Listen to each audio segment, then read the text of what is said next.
Working on. Check this out. Check this out, man. Look, ready? Coming up for you today on The Zone, we have expressive hand movements. That's right, the art of Tai Chi. Or macrame. That's with paper. Anyway. Hey people, it's that time again. Zone time. I'm gonna take you to a place you've never been before. It's a dream. We're 3 minutes away from... We're now in the approach phase. Everything looking good. 31 seconds, and we're Still looking very good. Play it. Zone. Play it. Zone. Play it. Play it. Reaching out to the world. Zone. Play good. Very latest information on an amazing show. Reaching out into other worlds. I know you're gonna dig this. You are now entering. Zone. If games are so unpopular with our parents, then somebody explain to me why over 25% of the calls to major hotlines come from people over 35. Sus or what? On one hand, they tell us we're spending too much time playing games, and then as soon as you turn your back, they're whacking away at your fave game. It's just not on. They either come out of the closet and shout games are good, thereby earning the right to share the console, or they stick to their familiar games are bad for you gripe and keep their cotton-picking hands off your carts. I'm Adam Hinch, and I'm only just starting. Zone. Okay, coming at you today on The Zone, we've got games with balls, games with spots, and games that shoot, swoop, and hover. Then at no extra cost, we'll throw in games that go fast, games that go boom, and games from the past. We announce the winner of the mind-bending Play Fighter comp, catch up with the new kids on the block at GameStar, and turn feral on some seriously bad games. All that plus last week's missing segments, a play guide for that blading Fashion-thon's kitchen. We announce how you can win heaps of gaming goodies, and of course there's heaps of cool and groovy words like dig it, truly awesome, excellent news, totally ballistic. Today on the longest running video gaming show in Australian television history. We've had loss of signal now. And now for something completely different. Pinball on the Mega Drive. Okay, so it's not a new concept, but from all reports, this is one of the best. Still in the midst of his misspent youth, the original pinball whiz, Muttley. I tell you what, this game's got balls. This effort from the boys and girls at Electronic Arts had me and the guys at my house, up all night, fighting it out in one of the hottest pinball challenges Australia's ever seen. It plays better than a real penny machine, with many different boards to choose from. And if you don't like the boards there are, then just make one of your own. Or if you like one of the boards that are already made, but thinks it needs a few adjustments, then go right ahead and change it. Why not? It's your game, right?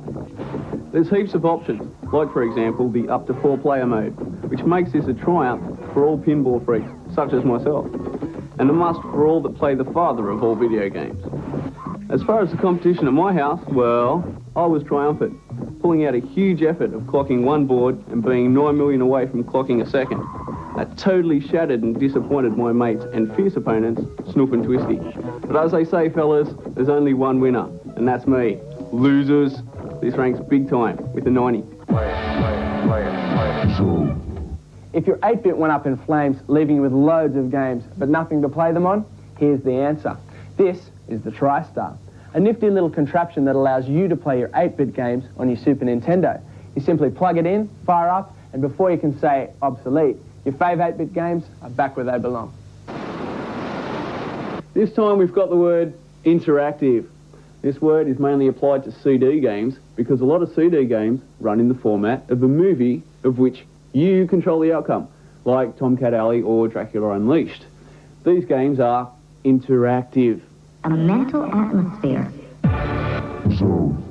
Remember way back on the first show when we reviewed Virtua Racing? Well, here's another racing game for you, but this time it's for all the Super Nintendo heads out there. Now, Nigel Mansell's might have been out for eons, but if you think that makes it easy pickings, you're going to get your butt kicked. At the controls, flying solo for the first time, the latest addition to the Zone crew, Timbo Boyle. Check this out. You're behind the wheel of a very, very fast car, and no cops. Speed is the name of this game. There's 16 different tracks from around the world to choose from. The game allows you to select all the settings of the car for different climatic conditions, different tracks, and of course to complement your own driving ability. For example, Change your tyres from hard to soft to wet weather grip. Select manual or automatic transmission. You can even change the trim of the car to suit the individual circuit. The graphics are hot, putting you right amongst the action.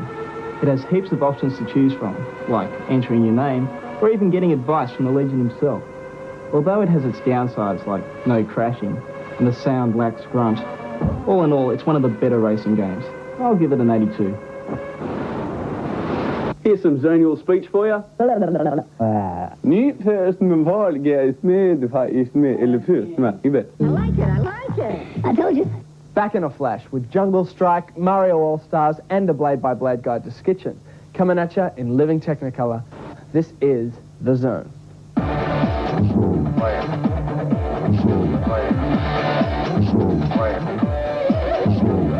Mario, with a little bit of help from his friends, is responsible for turning millions of people onto the joys of gaming. While he might be getting a little frayed around the edges, his unique brand of platform heroics has made his All-Stars cart a #1 seller all around the world. I prefer more high-tech platform games, but if you're a Mario fan and haven't got this, you'd better check it out. 4 classic Nintendo games have been beefed up in the looks and sound department and packed into one cart. The characters and backgrounds are more detailed in the newer game of this collection, plus Mario gets cooler power-ups, like a raccoon tail he can use to swipe at enemies or hover in the air. There's also a bonus battle game that sets you against your own brother, Luigi. I found Mario and Company's response a bit dodgy in places through all of them. Still, it's quite addictive, and with so many worlds to explore, you'll be playing this for several lifetimes. A great package for the Mario fetishist. I'd give it an 88. Get an eyeful of this weapon. Called the Battle Station 2, it's designed to make head-to-head battles with your best bud more fun than before. Compatible with just about every system ever made, the Battle Station 2 features 2 joysticks, 6-button control, and turbo switch. It's a good idea, but because of its size, it's like trying to play Twister with a porcupine. That is, it's too small. So unless you're playing with a midget, and some of my best mates are midgets, or playing with a very, and I stress the word very, good friend, bide your time until a bigger model hits the shelves. He surfs, he swings, he wears shades. He's seriously cool. He's cool spot. I don't know, guys, but it sounds to me like this overhyped 7-Up lemonade bubble is full of hot air. At the beach and on the case, Bev. Now here's a character that everyone can relate to. Cool Spot is one definitely cool dude. His on-screen antics are totally hilarious, as he flips, slips, zips his way around collecting. What else but spots? And trying to free all his friends from their prison cells. And guys, he surfs on a 7-Up bottle as well. Follow this cool spot across heaps of excellent zones, from toylands to beaches. This boy knows how to throw a party, with mad array of enemies to fight along the way, as well as some twisting mazes to solve. This game is surely one of the funniest and enjoyable platform games around, and this lovable character is one everyone will want to play. A totally real 88. All you need is the knowledge. First up, Jurassic Park on the Mega Drive. Suspect graphics, horrible sound, and gameplay's worse than prehistoric. And if you think that was bad, Home Alone was cool in the movies, but as a game, it stinks. Sure, it's old, but it's the sort of game that your folks might buy you for a prezi. And we tell them, leave it alone. Play, genius, play, and play good. I'm sure Alien 3, The Gun, got its name not just from the movie, but also from people giving a rating from 1 to 10. No skill apart from fast reflexes is needed. You have an unlimited supply of bullets to shoot lots and lots of aliens, and that's it. There are 6 levels of the same thing to get through, and it gets repetitive pretty quickly. There aren't even many special items to pick up along the way, like a flamethrower or added light. Graphics, though, are fantastic. The reproduction of the creatures is perfect. The sound's impressive, too, with well-placed streams and realistic gunfire. The ending, however, is not spectacular at all. Back to the drawing board, guys. Alien 3, The Gun, is a big letdown. Amazing phenomenon. For all those RPG hotheads out there, here's one for you. Not as easy as it sounds. Hi, Janice here. I've been sussing out all the letters that have been arriving at Zoneland. And what it adds up to is that you want more play guides and cheats. So we're going to give them to you. Starting next week, all the tips, hints and cheats that you can handle. What? Not good enough? Okay, let me try that one again. So, what it adds up to is that you want more play guides and more cheats. So we're going to give them to you. starting right now. Right, if you've seen the review the other week, chances are you've got the skitch and cut jammed in your home console. Now, this radical form of blade running doesn't come naturally to most people, so I've got some guidelines to skate with. A big points bonus is pulling off some gnarly aerials. That's skater talk for jumping ramps. So the thing to do is get maximum height off the ramp, then press the directional pad in relation to what manoeuvres you'd like to squirrel through. Up's normally the best starting direction, then from there go right, left, down, whatever. But the thing to remember is to totally let go of everything just when you start coming down, and you'll land feet first instead of head to the gravel. Now, beating people is pretty easy to get a grip on, and of course weapons that you score off the road definitely come in handy. But the true thing to strive for is field position.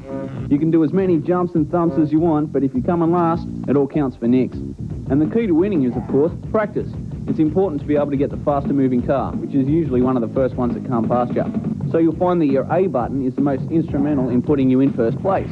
And being able to get from car to car with the aid of your B button, especially when coming back from a blowout, is also an essential skill. So in short, get into the top 3, and once there, be as fancy as you want without biting the sidewalk.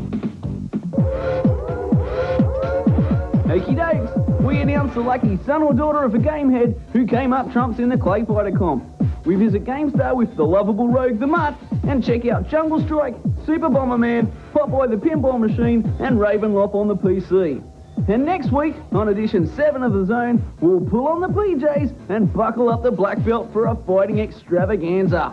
That's destined to be, well, not bad anyway. So don't touch a thing, we won't. You're plugged into The Zone. I don't know. I like it. I told you. Here we are away from Zone Land and at NMS Mag today to draw this monstrously huge competition from the combined efforts of Ocean, Interplay, Air New Zealand, The Zone of course, NMS, Metro Games. There you go. So, here we have Mary, editor of NMS Mag. That's me. How are you going? Not too bad. And she's going to help us draw out the competition today. We thought who better. Shall we go for it? Why not? Okay. Drum roll. And the winner is... Stephen Miles of Crüe Point. Woo! The NMS guy. Well, Stephen, you are one lucky man. But take hard losers, because you might not be losers. In fact, you might be winners. We've got 4 games from Metro Games for your Super Nintendo and 4 programmable 6-button joypads to give away. Your names will be coming up in just a sec.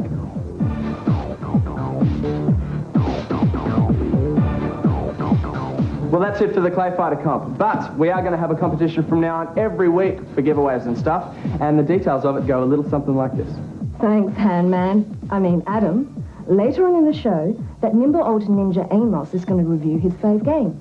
And all you have to do to win a whole heap of gaming goodies is to write down the name of that game, the system that you use, your name and address, and send it first thing on Monday to My Fave Game, The Zone, P.O. Box 27, Willoughby, New South Wales 2068. That is, My Fave Game, The Zone, P.O. Box 27, Willoughby, New South Wales 2068. And you could be one of 5 lucky gameheads to win. Just another reason to hook onto... Well, what's a morning at The Zone without the blood-pumping excitement of a full-blown combat game? I shudder to think about it. So what are we waiting for? Let's go to war. Here's a cool game you can get your teeth into, and you might even save some cash too, because it's not a new game, it's an old Electronic Arts release called Jungle Strike. It's a sequel to a game called Desert Strike, which, as the name indicates, was one of the brilliant yet totally pathetic marketing ploys to cash in on the media ratings of the Gulf War. However, the game Desert Strike was so cool I nearly froze, and its predecessor Jungle Strike simply cooks, which prompts me to say, who gives a rich nanny goat butting horn what they called it or how they marketed it? The object of Jungle Strike is that you, the wisecracking American hero type character, must save the world from the evil and somewhat dirty smelling ideas of the very bad and naughty drug lord and madman. All the game aspects such as scrolling, graphics and sound are first rate on the Mega Drive, but the gameplay is most righteous. It's not a flight sim, it's just a very well made target, shoot and destroy. There are 9 levels with up to 8 or 9 different missions in each level. It's cool and it sits at 85. You know, it takes a lot to get Zone Review regular Amos Wong extra excited. This classic game does. Its name, Super Bomberman. If you haven't got Super Bomberman yet, I suggest you do so immediately. A fantastic 4-player battle mode where you have to blow up all your friends is too much fun to describe. It doesn't need over-the-top graphics for brilliant playability. 12 different mazes to choose from that keep you lot at each other for eons. My fave maze is the Power Zone, where each Bomberman can drop up to 6 bombs, each with a huge blast radius. With 4 players, you'd better keep your eyes peeled and think quick. The normal 2-player game is also very addictive and challenging, with really groovy bosses and nasties for you to bomb your way through. The music gets you highly vibed and the explosions really go off. For a maximum bomb-fest experience though, the 4-player multi-tap is essential. This classic game deserves a 95. All you need is the knowledge. It's a dog. It blows, but it's getting there. Game needs work. Can't get any better. It just got better. Reaching out into other worlds. Here's a word for you. Simulation, or sim for short. And no, Bev, that wasn't a height joke. Simulation games are titles like F-19, Attack Chopper, and SimCity 2000. There's a shock. These games attempt to be as lifelike as possible, therefore simulating real life. Pretty damn impressive, huh? It's time now for our regular dose of news madness. With all the buzz, Muttley. How you doing? It's Muttley with the buzz, that's right. He's back, he's bad, he's ugly, and he's even more stupid than I am. Of course, I'm talking about the Hulk. We've got some cool pictures of him happening, and it'll be out later on this year. But the real news is, there's a competition at the moment run by Blockbuster Video, and it's to find Australia's premier game player. When they find him, they're going to ship him off to Fort Lauderdale in America for a weekend-long gaming-type World Championship. That's right, it's huge. But the competition's only being held in Melbourne. That means to find Australia's best, he's got to be under 20 and living in Melbourne. And that's a bit hard. Unless you've got the cash to get down there, you can't be Australia's best. You might have seen the old virtual reality machine. Well, now there's a new one being shipped over from England as we speak. Now, we here at The Zone get to go and play it next week. And the week after that, you'll see some pictures of it on The Zone. But the good news is you get to go and play it when we give you the chance to with free coupons that we'll be giving out to our viewers if you're lucky enough. Comics are also hot news at the moment. There's a few game titles being released as comics, and we'll be previewing them next week on The Zone. That's a really cool thing. One of those titles is Street Fighter 2, and currently on the Gold Coast, which is that way, the movie of Street Fighter 2 has been started and is starring Jean-Claude Van Damme, that's his wife who's serving the oranges, and wait for it, Kylie Minogue! Swing! I should be so lucky. And for Sydney viewers, next Friday, 10th of June, Adam and I, that's me and Adam, we'll be down at the Home Computer Show at Darling Harbour. That's right, we'll be in the Village Roadshow stand having a chat, checking out the latest games, and you could win a Dell multimedia system. That's right, worth $4,000. All you have to do is fill in the entry forms and pop them in the box. Adam's got whatever comes in handy. And we'll be drawing the winner of that competition right here on the show, June the 18th. Watching. Now, if anyone's forgot about the Mortal Kombat 0055 hints and tips line, you should be shot. It's 0055 26190. And there's a new one opening up. It's an NBA Jam hotline. All the tips you want to know on the SNES, the Mega Drive, and the 2 arcade versions. The number for that is 0055 219 3685. Want to hear it again? 0055 219 3685. And since we're treating our Sydney viewers, we've got something special for them as well. If you ring here on Monday morning and ask for Tim Boyle, he's got 100 tickets to the Home Computer Show that me and Adam are going to. So ring him up and ask for one. The number's 417-3300. And his name is Tim Boyle. Man, he's going to shoot me for that. Gotta go, but I'm Muttley. You're not. Of very strange arcade titles over the years. And this one is right up there with the best of them. For a lot of you, your only memory of Popeye would be a really bad film with Robin Williams. But the Sailor Man has been around since the 1920s, and now he has his own pinball. The design is a double playfield with a mixture of ramps, holes, and even an escalator. It's too much, though, as half the time you can't see the ball or where you want to shoot. The quotes and graphics are good, if you're old enough to remember them. The big news is, though, Popeye is now environmentally aware. You score big points by helping him to do things like protecting endangered species, saving our forests, and even cleaning up oil spills. Popeye is now so politically correct it's a wonder the machine itself isn't solar powered. Overall, not a bad game to have a bash at, but there are better already out there. You are now entering Zone. Last week we met the people behind the words that are hyper. Today, it's the all-girl team at GameStar Mag who go under the microscope.